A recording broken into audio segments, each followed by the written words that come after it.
Assalamualaikum warahmatullahi wabarakatuh. Halo Sobat Literasi, selamat berjumpa kembali dengan saya Belantik Literasi, berliterasi setiap hari dalam segmen Ngarsi Ngaji Literasi.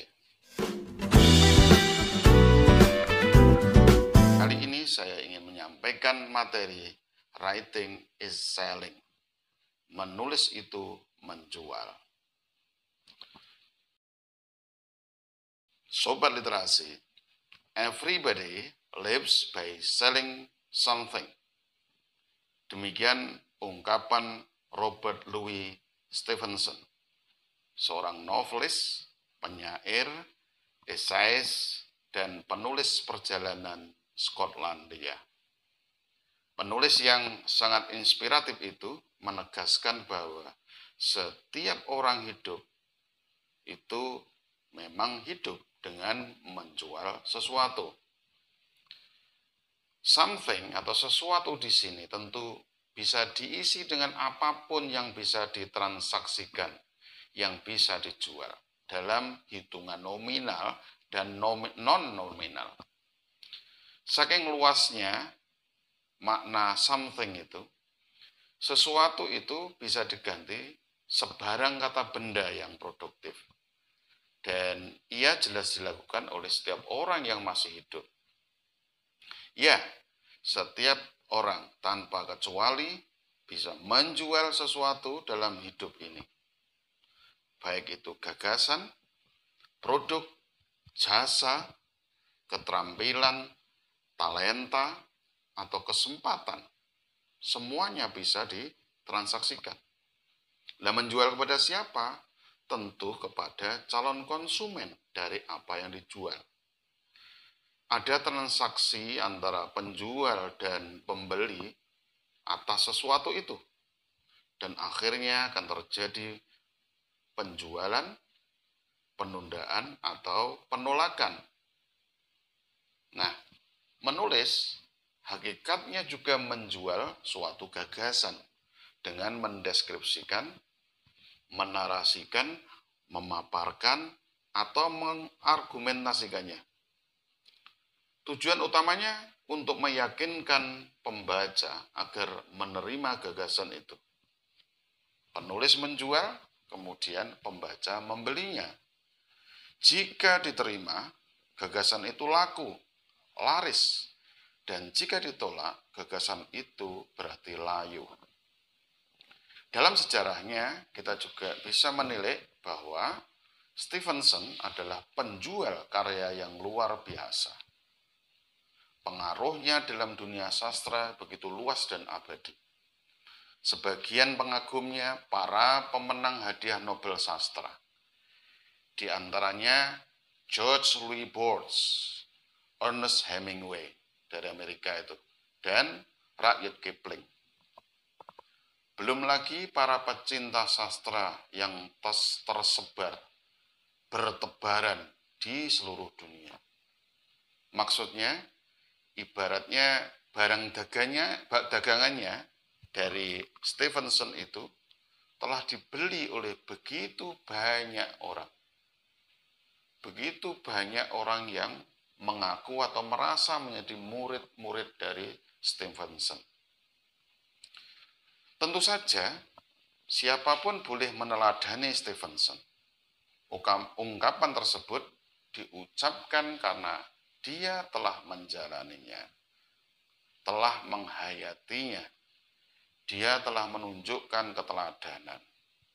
Karya-karyanya hebat, luar biasa. Itulah pula yang menjadi basis kemasyhurannya. Sehingga dia menerima anugerah berbagai hadiah sastra. Maka menulis yang berpengaruh adalah menulis dengan berbagai kekuatan. Kekuatan itu terpancar bukan hanya karena mutu gagasannya, melainkan juga kemasannya, yakni kemasan gagasan dan penggunaan bahasa yang meyakinkan. Di mana, siapa, dan bagaimana menjualnya juga amat menentukan laku tidaknya, laris tidaknya tulisan itu. Tentu saja produk tulisan yang diciptakan haruslah bagus.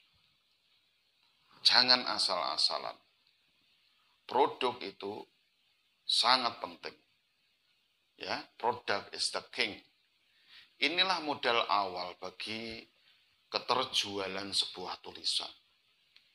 Mutu tulisan adalah harga mati atau fixed price. Tidak bisa ditawar-tawar lagi. Selagi kualitas bagus, jika dijual dengan cara yang tepat, dengan kemasan yang bagus, hasilnya akan menggembirakan. Semut selalu mencari gula yang manis, karena baginya rasa manis sangat menarik dan melenakan. Kemasan juga penting. Gagasan bagus tidak akan menarik pembaca jika penyajian tulisan, termasuk logika dan bahasanya, tidak menarik dan salah terap. Banyak tulisan gagal terbit gara-gara kegagalan penulis dalam mengelola dan mengolah gagasannya. Sebaliknya, gagasan sederhana bisa menjual, bisa selling, karena ada sentuhan kemasan yang sangat menarik. Sobat literasi, bukan itu saja. Menulis harus pula dibarengi dengan keterampilan menjual. Menjual apa? Ya menjual tulisan dengan proaktif, efektif, dan percaya diri.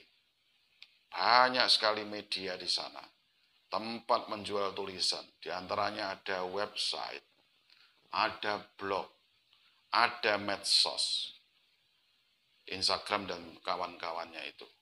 Ada seminar, jurnal, dan ada lapak buku-buku. Semakin banyak orang membaca karya kita, semakin banyak kemungkinan melakukan transaksi, dan semakin besar pula angka penjualannya. Banyak teladanan yang bisa dipetik dari para penulis dunia dan nasional. Stevenson, Bowles, Hemingway, Kipling, dan sederet sastrawan dunia telah membuktikannya kepada kita. Jika Shakespeare menjual karyanya lebih dari 34 buku yang bagus-bagus, maka kita jangan sampai cepat puas diri. Entah berapa karya yang telah ditulis Hamka, konon lebih dari 100 buku. Juga karya yang ditulis Pramodya Anantatur, Putu Wijaya, M.H. Ainun Najib, dan para penulis prolifik negeri ini yang karyanya bertebaran di mana-mana. Maka kini saatnya kita membekali diri sendiri dengan niat yang kuat untuk lebih banyak menulis. Targetnya, pembaca harus membeli penawaran gagasan yang kita sampaikan. Bahkan, setelah membeli gagasan kita, mereka juga akan menjual gagasan mereka ke pembaca yang lebih luas. Siapa tahu dalam hal ini, kita menjadi agen kontinuitas pengetahuan dari generasi ke generasi. Dan jika ini terjadi, kita wajib bersyukur bahwa ilmu yang kita tanamkan, kita sebarkan, kita berikan kepada pembaca menjadi sedekah dan jariah yang pahalanya insya Allah tidak berhenti dan tanpa jeda. Mudah-mudahan bermanfaat. Demikian saja. Assalamualaikum warahmatullahi wabarakatuh.